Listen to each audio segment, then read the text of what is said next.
வணக்கம் அனலை எக்ஸ்பிரஸ் நேயர்களே. இன்று மார்ச் மாதம் 17ஆம் தேதி 2014ஆம் ஆண்டு கனடிய தமிழர்கள் வரலாற்றில் ஒரு மைல்கல்லான நாளாக அமைகின்றது. நாங்கள் 5 வருடங்களுக்கு முன்பு ஆரம்பித்த தமிழ் மரபு திங்கள் திட்டம் கனவு இன்னொரு படி நனவாகி இருக்கின்றது. ஒன்டாரியோ மாகாண அரசு உத்தியோகமாக தமிழ் மரபு திங்களை ஏற்றுக்கொண்டிருக்கின்றது, சட்டமாக்கி இருக்கின்றது. இதன் சில விடயங்கள், அதாவது லாஜிஸ்டிக்ஸ்ன்னு சொல்வார்கள், அதுதான் மீதி இருக்கின்றது. தவிர இது 3 கட்சிகளின் ஆதரவோடும் முழுமையாக கொண்டு வரப்பட்டிருக்கிறது. இன்று காலை டாட் ஸ்மித் அவர்கள் கொண்டு வந்த ப்ரோக்ரெசிவ் கன்சர்வேட்டிவின் மெம்பர் ஆஃப் ப்ரொவின்ஷியல் பார்லிமெண்ட் கொண்டு வந்த அந்த பில்லுக்கு முழு ஆதரவு கொடுத்திருக்கின்றார்கள் 3 கட்சிகளும். அதே வேளையில் உங்களுக்கு தெரியும், NDP கட்சியின் ஒப்போசிஷன் டே இன்று பல மக்கள், பல ஊடகவியலாளர்கள், பல அமைப்புகள் கலந்து கொள்ள இருக்கின்றார்கள் என்ற செய்தி கூட அதற்கு ஒரு உத்வேகத்தை கொடுத்திருந்தது.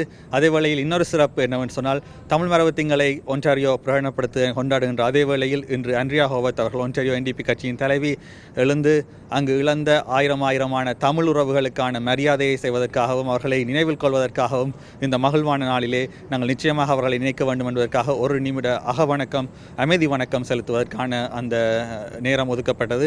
அமைதி வணக்கத்தில் அனைத்து கட்சிகளும் பங்கு பெற்றி அந்த முன்மாதிரிக்கு ஏகமனதாக எல்லோரும் ஏற்றுக்கொண்டு இன்று மாகாண பாராளுமன்றத்திலே முதல் முறையாக தமிழர்களுக்காக, இழந்த தமிழர்களுக்கான அமைதி வணக்கம் இடம்பெற்றது கூட வரலாற்று சிறப்பு பெற்றதாக அமைகின்றது.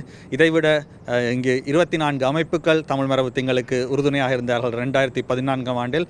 அந்த 24 அமைப்புகளின் பெயர்களும் வாசிக்கப்பட்டு ஒன்டாரியோ மாகாண அரசின் அந்த ஆவணப்படுத்துதலே பதிவு செய்யப்பட்டது என்பதை மகிழ்வோடு கூறிக்கொள்கின்றோம். ஏனால் அந்த அமைப்புகளின் கடின உழைப்பு இந்த வெற்றிக்கு முக்கியமானதாக அமைகின்றது. இந்த வகையில் மிகவும் மகிழ்ச்சியாக இருக்கின்றது. நான் 5 வருடங்களுக்கு முன்பு ஆரம்பிக்க பொழுது ஒரு சிறு திட்டமாக இருந்ததற்கு உங்கள் அனைவரின் ஒத்துழைப்பினால் என்னால் இதை செய்து முடிக்க கூடியதாக இருந்தது.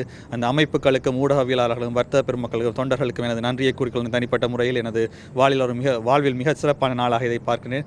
அதே வேளையிலே இன்னொரு வருடத்திற்குள் தேசிய அளவிலான தேர்தல்கள் வருவதற்கு முன்பாக இதை கனடாவில் ஒரு தீர்மானமாக கொண்டு வந்து கனடிய அரசாங்கம் தமிழ் மரபு திங்களை ஏற்றுக்கொள்வதற்கு வைப்பதுதான் நமது அடுத்த பணி. அதற்காக வேலையை இன்றே தொடங்குவோம் என்று கூறிக்கொண்டு விடைபெறுகிறேன். நன்றி, வணக்கம்.